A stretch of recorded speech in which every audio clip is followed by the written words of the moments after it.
I want to take a minute to discuss something I mentioned in a video I recorded earlier today.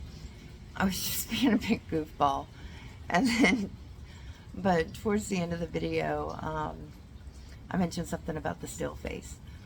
But I realized I never actually mentioned what the still face was. So I want to take a minute in this video to explain that. I'm hoping to put the link to the still face experiment below because as I explain it, it won't even do justice. A lot of people who watch it, their heart breaks for the baby. But I think people misinterpret the still face. It's not that the problem, babies are smarter than we give them credit for. A lot smarter than we give them credit for. It wasn't the fact that the mom wasn't there. It was she was expressionless, a zombie per se. She couldn't, her mom went from one extreme to the other. She went from playing and interacting and being completely involved to no emotions whatsoever. Not anger, no negative emotions, no positive emotions, not even what we would call neutral emotions. Like this conversation right here, a neutral emotion. There was nothing. And the baby recognized that. That's what scared the baby. Not to compare babies to dogs, but when you have a seizure, a dog senses that.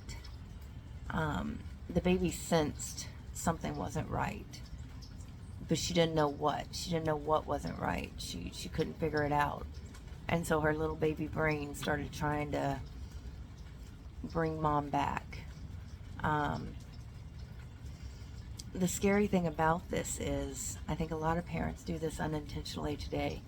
And boy, I may get backlash on this one, but imagine you're sitting there, you're rocking your baby in its little baby swing, and you're just playing with it, and you're saying, oh, and then all of a sudden, you get a notification on your phone, and you pick it up, and then you go from baby to phone. No expression, just scrolling. You've turned yourself into a zombie right in front of your baby's eyes. Parents don't do it intentionally. My kids are older, so I didn't really, that wasn't a problem then. And I think it's a bigger problem now than what. Try it. If you've got children, try the still face experiment with your phone. Record their reactions. It can be subtle, but I feel there's a bigger issue there. And I know y'all heard me say it in my last little rant of a video that we need to disconnect from our devices a little bit, but yeah, monkey see, monkey do. Our children see us do it. They repeat the patterns. It's what did you see your parents do when you were growing up? Think about what they did. What have you done as an adult? Did you take on that pattern, or did you do something to change your pattern? For me, things I witnessed, there were things that I did take on that I was like, oh, I like that pattern. There were things that I took on that, I didn't like that pattern. But there were things that I saw my parents do that I was like, I won't do that to my child. take the lessons from your parents. Don't hold on to them as trauma.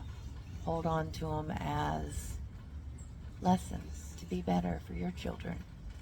We're not always going to succeed. We're going to screw up. It's our job as parents to screw up. But, you know, maybe they'll get it right with their kids, and we get to be the grandparents, and we can screw the grandkids up just a little less than we did our kids. But, you know, we gotta see the problem before we can fix it. Maybe just no one's seeing it yet. But that's all I wanted to say on this. Like I said, I was a bit of a goofball in the last video, so I thought I'd do one that was a little more serious and, you know, less dramatic. So, hope y'all enjoyed this video. If so, like, comment, and subscribe.